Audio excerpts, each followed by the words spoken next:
we started discussing the problem of waste and how there's a problem and an opportunity combined in terms of the recycling sector is quite large in Nepal, but in rudimentary form. And there are many gaps in the system, and that's where we saw an opportunity to perhaps enter.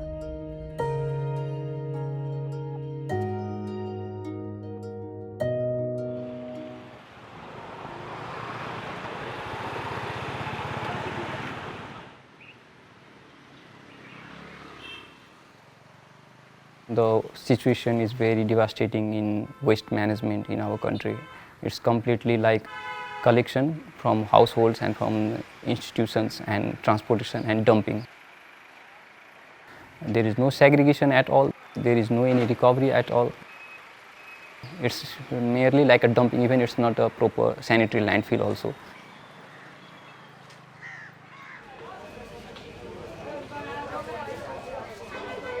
Waste management is very tricky.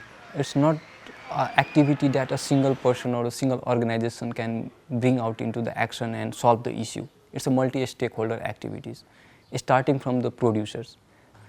Giving their 2 minutes time in home to segregate the waste will solve a lot of issue. We need a technology for the end disposal. Without the end disposal, segregation also doesn't make any sense. So it's a half-cooked food. Nepal lacks in the technology. We don't want to reinvent those technology from our end, but simply we want a technology transfer for those developed countries.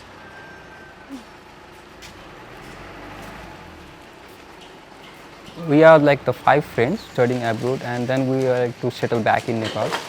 And we are looking for some business in the social sectors as a social entrepreneurship. Moving around and having the brainstorming, we found as a waste management as a big problem and everlasting problem in our cities and in our country. And bringing the solutions to that can be a good social entrepreneurship, which brings even social cause. That's how we landed up starting the Doko Recyclers back in 2017 April as a waste management company.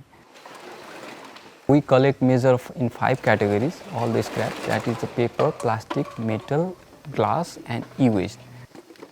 So Doko initial mission was segregation at source. The more we sort, the more value we generate out of the waste. We have infused few of the technology first time in our Nepal. So like one is the shredder machine, which used to shred the confidential papers. Previously they were burned. And then we have the cable granulator to segregate, separate the cables like a copper and the plastic out of it. And then we have the bulb eater, that is a unique in Nepal, first time in Nepal, that used to crush the mercury lamps, the tube lights, to separate the mercury vapor and the glass.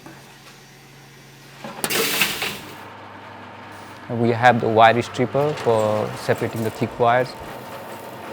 50 to 60% of waste still can be recovered as a resource, as a raw material, because we import 95% of the things and those were right now being recklessly dumped. So we are losing the resource.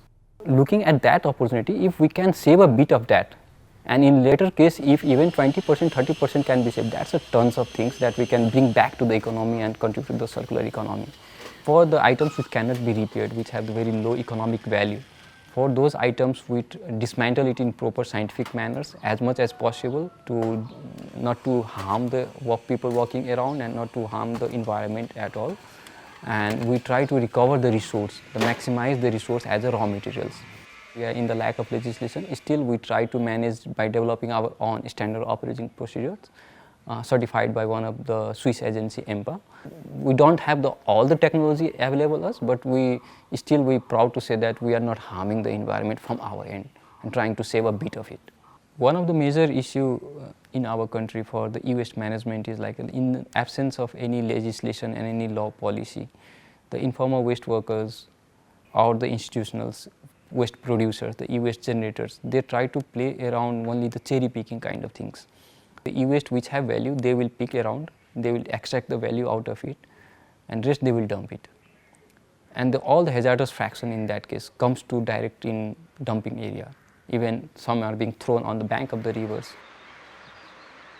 So this is leading to a contamination of our air, water and soil. When we talk about the waste, we have the major stakeholder is the community who is directly in touch with the waste. They have to rely on contaminated water from the waste. Most of the villages in Nepal still drink water from the river or take bath on that. So this is how direct impact of the waste, improper waste management is impacting their lives. Back in 20, 25, 30 years back, the people used to drink and bath in Bagmati river in the Pashupati area.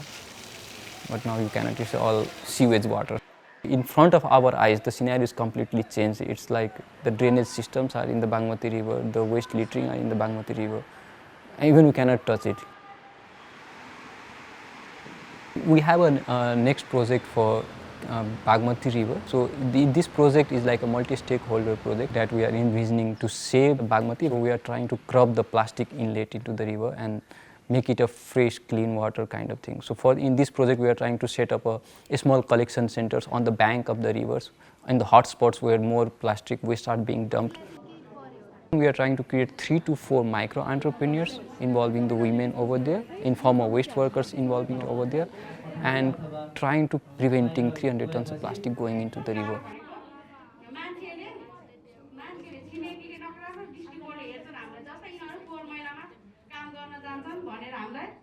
Multi-stakeholder activities, public-private partnership, the policy from the government, the technology transfer from the abroad, and the awareness from the people. These are the 4 major components that will bring this waste management as a proper streamlined activity, and people will not feel that it's a waste, it's a resource.